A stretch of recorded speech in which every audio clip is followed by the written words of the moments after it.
c'est 37,5 à 60 ans. Le vrai progrès social, c'est pas 2 ans, c'est pas 1 mois, c'est pas 1 heure, c'est rien du tout. C'est 37,5 à 60 ans. C'est Macron qui bloque le pays. Bah oui. Quand on a 70 à 80% de la population qui est contre une Tu réforme. le dépasses. Borne, tu le dépasses. Macron, tu nous méprises. Dussopt, tu nous méprises. J'étais devant là. Ouais. J'ai balancé des photos devant. J'ai pas pu rejoindre le cortège devant. Ah ouais? Jamais. C'est trop loin. Là, ce bout de la rue, ils sont déjà partis, vont arriver au port. D'accord. Un autocollant. La tête du cortège vient juste d'arriver en bas du cours de la Baume. Vous imaginez combien on est maintenant? 12 ans après cette contre-réforme qui devait sauver les régimes des retraites par répartition, le gouvernement, dans une logique économique libérale, décide de reculer l'âge de la retraite de 2 ans. La tentative du gouvernement de nous imposer cette contre-réforme n'est que la poursuite de ces politiques d'attaque systématique des acquis sociaux, plus exactement des conquis sociaux. En termes de droit social, il n'y a pas d'acquis, il n'y a que des conquêtes.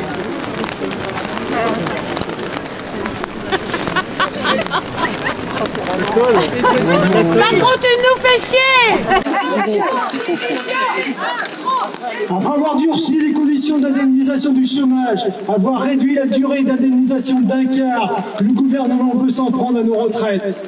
Si nous n'y prenons pas garde et ne réaffirmons pas de manière forte notre détermination, notre opposition à ce recul, notre vie sera berceau, boulot, caveau. Rien ne justifie cette contre-réforme, si ce n'est une vision idéologique qui consiste à faire payer au monde du travail les milliards versés, déversés aux entreprises, aux plus riches des Français pendant la Covid, et cela sans conditionnalité. Ces 150 milliards annuels distribués, à quoi ont-ils servi? Quels en sont les résultats?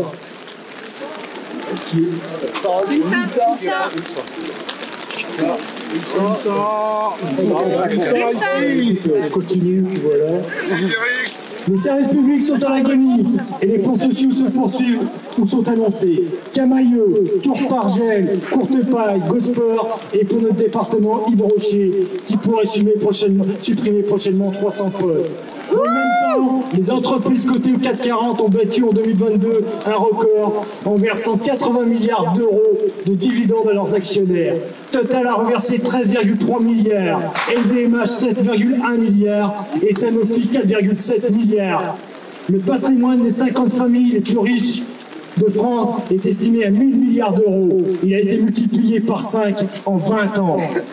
Lorsque la taxation des super-profits a été abordée à l'Assemblée nationale, Bruno Le Maire, ministre de l'économie ou non du gouvernement, a expliqué qu'il ne savait pas ce qu'étaient des super-profits et qu'il était hors de question de taxer les entreprises. Ne parlons pas de la taxation des hyper-riches. Il est tellement plus simple pour ce gouvernement et ceux qui le soutiennent de faire payer les travailleurs. Dans une interview le week-end dernier dans Ouest France, Olivier Dussopt, ministre du Travail, estime le déficit des retraites à 12,4 milliards en 2027. La taxation des super-profits à hauteur de 15% rapporterait 12 milliards, soit l'équivalent du déficit prévisionnel des régimes de retraite en 2027.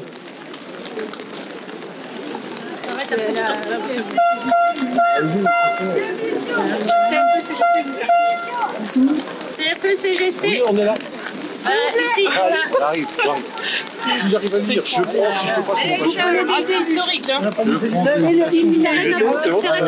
Merci. Alors, il n'y a aucune urgence. Il n'y a pas non plus de menace à moyen terme de l'équilibre financier des retraites.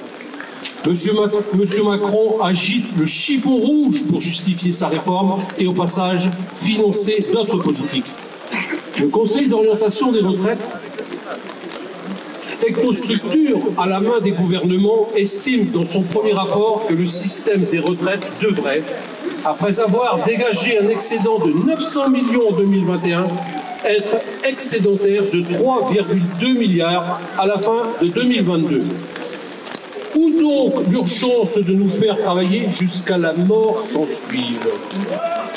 Aujourd'hui, les retraites représente une dépense équivalente à 13,8% de la richesse produite par an en France, produit le PIB. Emmanuel Macron, pour des raisons idéologiques, considère que cette dépense ne peut excéder 14% du PIB. Il s'est engagé à maintenir cette dépense à ce niveau.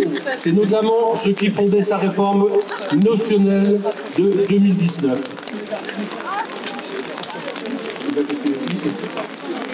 En Sark, voilà, je ne connaissais pas le mot, pardon. En Sark que Breton, sur ces 1,4%, le président de la République. Sur ces 14%, pardonnez-moi. Ah, là, je crois que j'ai voté pour lui, là, c'est pas possible. Ces 14%, le président de la République nie la démographie et le vieillissement de la population française. Aurait-il déjà accepté l'idée de diminuer le niveau de retraite ou d'empêcher nombre de travailleurs de profiter de celle-ci? 29% des hommes les plus pauvres sont morts avant 64 ans. Cette réforme aura pour conséquence la mort de 15 000 salariés supplémentaires avant que ceux-ci ne puissent profiter de leur retraite. Bravo. Merci. Et pourtant, de nombreuses possibilités existent pour préserver les régimes de retraite par répartition sans rallonger la durée de cotisation ni reculer l'âge du départ.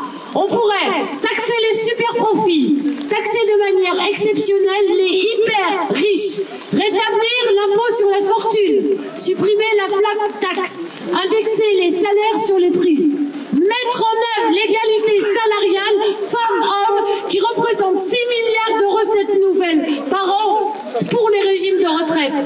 Le paiement par les employeurs de cotisations à taux plein sur les temps partiels dont les femmes sont les premières victimes.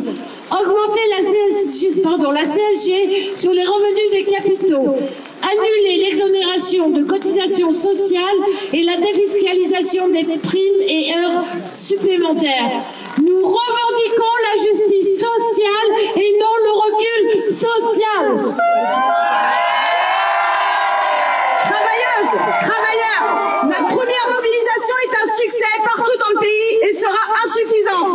L'ensemble des organisations syndicales vous invitent à rester mobilisés et à ne rien lâcher. Le combat risque d'être long pour arriver enfin à des résultats. Nous comptons donc sur vous, sur nos capacités collectives à mobiliser les collègues dans les administrations, dans les entreprises, pour qu'ils nous rejoignent dans le combat qui vous attend pour faire reculer ce gouvernement et leur acolyte quant à cette réforme.